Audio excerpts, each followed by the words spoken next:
Hi everyone, welcome back to Rindone Travel. I'm Ray. Today we're going to be talking about hotel accommodations. A lot of people don't necessarily talk about this, but it's when choosing the right hotel room can make or break a vacation.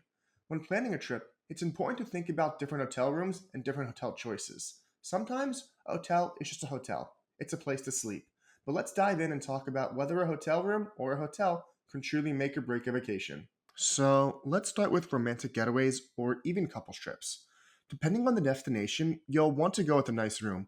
If you're traveling all the way to the Maldives or Bora Bora, you're going to want to splurge, especially since that hotel and that hotel room are going to be the main attraction and you're going to be there the whole time.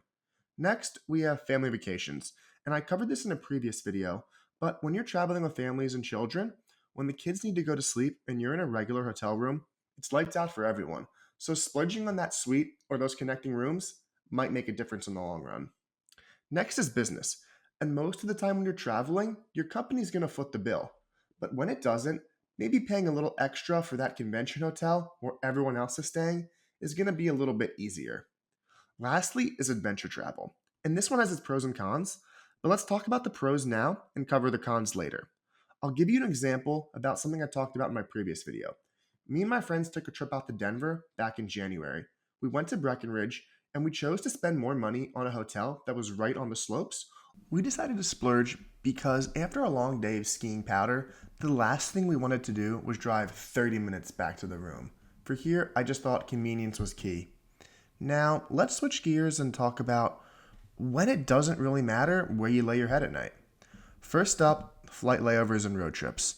So you need a place to crash for a little bit until you're ready to hop back on a plane or the road again.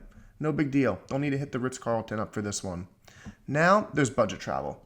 Listen, not all of us have bank accounts like Bill Gates, and that's okay. So affordable hotels are there to save the day, offering you a good spot to lay your head without breaking the bank.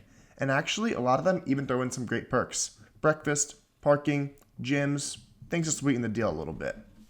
Next is city or adventure travel. Now, we already talked about this a little bit, but for example, say you're in New York City, the Big Apple. You've got a mile-long list of things you want to see. So let's be real, you're not going to spend that much time in your hotel room, so why break the bank when you're only going to be in there a couple hours to sleep? So to wrap it up, remember it's not always about the fancy hotel digs. It's about the unforgettable adventures that await for you out there. Whether you're wandering the ancient streets, or trekking through jungles, or even soaking in sunsets on remote beaches, the real magic happens beyond those hotel room walls. And if you're craving any more travel inspiration, tips, or want to see some more videos, head over to my website, rindonetravel.com, and give me a follow on TikTok and Instagram. Thanks for watching.